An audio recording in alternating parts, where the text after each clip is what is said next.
xamante ne rek moom moo di policiers yi ñu ngi génne ay grenades lacrymogènes voilà ñoom dañoo mer nag ñi nga xamante ne rek tey ñoo gunge si woon ki nga xamante ni moom moo di Azoura Fall fi nga xamante ne rek alors moom moo di ci cybercriminalité ñi ngi noonu nag mer nañaa ñi ngi noonu mer donc mais policiers yi gis ngeen itam génnee nañ ay grenades lacrymogènes lañ daal di yor noonu seen loxo yi mu ngi noonu nag fan la wànneen di mujjee ak i gëtam nag moo jaaxal ñëpp waaye ak lu ci mënti am voilà ñi ngi leen di dàq gis ngeen ñi ngi leen di dàq voilà c'est ça waaw lépp jeex na daa bu leen topp s'il te plaît yéegal di gis ngeen na gis nga leen donc voilà ñu ngi leen di yóbbu ñu ngi leen di yóbbu nag pour ñu daal di dem ndaxte kat li nga xam yéen Aïcha mu ngi noonu gis nga leen noonu fi nga xamante ne rek moom moo di à travers Xibaar TV HD li ni mel gis nga leen bëgguñu dem nag voilà ñoom nag bëgguñu dem ñoom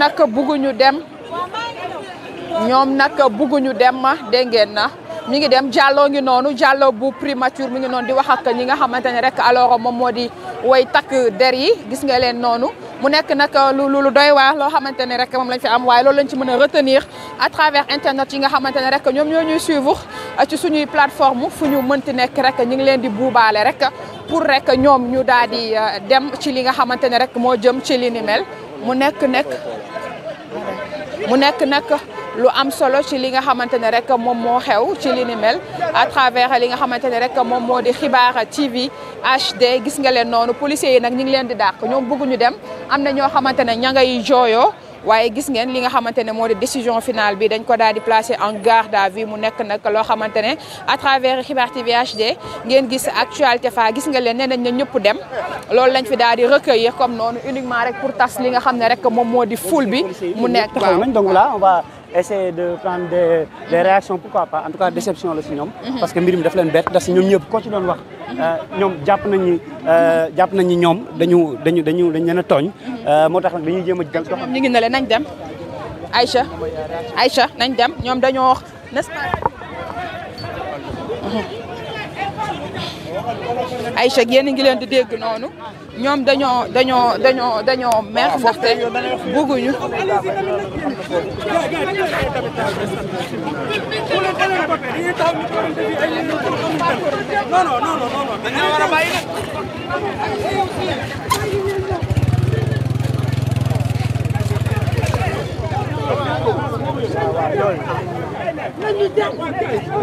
Aïcha donc ñoom tristesse la ñuy waxee ak njàkkare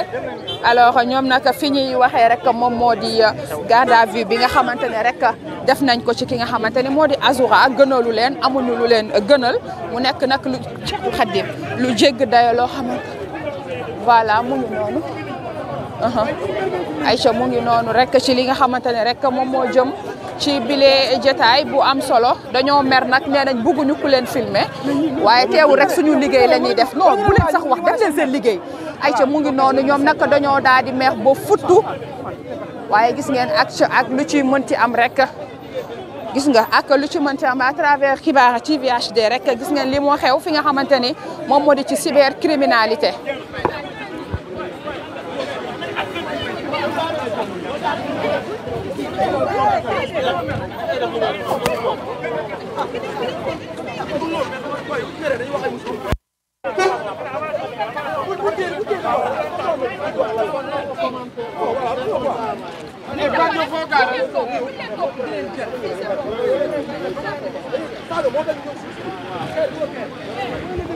Aïcha mu ngi noonu gis nga leen noonu donc tas nañ foule bi ñoom itam jël nañ seeni yoon gis nga leen alors ñu ngi noonu di dem alors ñu ngi noonu di dem ci li nga xamante ne rek moom moo daal di xew ci li ni mel yeneen jotaay dinañ ànd ak yéen à travers Xibaar TV HD ci li nga xamante ne rek alors moom moo jëm ci li ni mel ndax ñoom dañoo mer ba futt na lan moo tax ñu daal di tëj Azoura loola leen métti à travers Xibaar TV HD cant ak ngërëm ñel ne leen yeneen jotaay ñu àndaat ak yéen. Azoura Fall a fait l'objet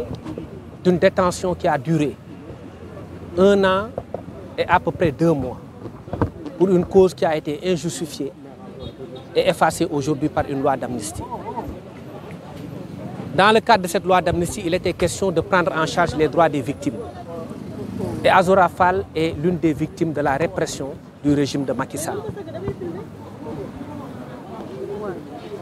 Il nous a conté que dans une chambre qui ne faisait que quelques mètres carrés, il était avec près de 199 détenus. Pendant 6 mois, il ne pouvait pas dormir. Il restait debout.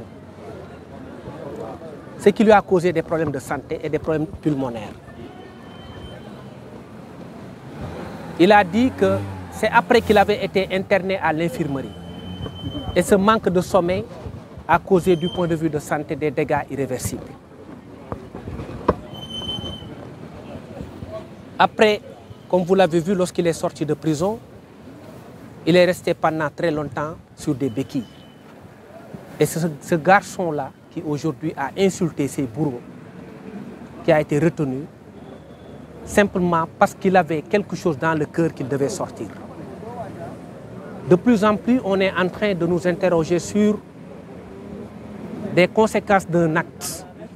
sans parler des causes. Je le disais tout à l'heure, Azoura Fall a été victime d'un système violent qui a régné au Sénégal. Il a été gardé à vue parce que simplement, il a injurié 2 personnes, que sont l'ancien président Macky Sall et M. Mame Niang. C'est ce qui lui vaut aujourd'hui une garde à vue. C'est cela que l'on appelle une certaine ironie du sort, c'est vrai. Parce qu'un révolutionnaire qui s'est battu pour faire échec à la tyrannie et qui aujourd'hui se retourne contre ces tyrans, s'est retrouvé quasiment en prison. C'est ce qui est arrivé à Azoura Fall. On n'a pas épilogué sur son état de santé parce que pour nous ce n'est pas utile. Mais quelqu'un qui a perduré en prison, qui a souffert dans l'âme, qui a résisté au point d'en être atteint psychologiquement et psychiatriquement, est aujourd'hui retenu en prison, presque par ses bourreaux. Parce que c'est sur la base des déclarations qu'il a eu à faire contre Macky Sall et contre Mame Niang qu'il a été retenu en détention. Il y a eu un seul chef d'inculpation qui est lié à des discours contraires aux bonnes mœurs. Parce qu'on ne pouvait pas viser l'injure. Parce qu'au départ, ils ont visé les faits d'injure publique. Ils se sont rendus compte que sans une plainte, il n'était pas possible de poursuivre des faits d'injure publique. La qualification en cours d'enquête a été changée et redressée pour permettre à la procédure de se tenir compte. Ils ont estimé devoir ajouter une autre infraction. Pour moi, cela ne relève pas de la loyauté procédurale. Et c'est ce qui s'est passé. Ils ont ajouté une infraction pour contourner la possibilité l'impossibilité pour le parquet de s'autosaisir. Parce qu'en matière d'injure publique, le procureur ne peut pas s'autosaisir. Quand on insulte quelqu'un de maire, même si je le rappelle, on ne cautionne pas ses actes, quand on insulte quelqu'un de maire, on n'est pas dans les mœurs, mais on est dans l'injure contre les particuliers. Et ces faits d'injure datent de très longtemps.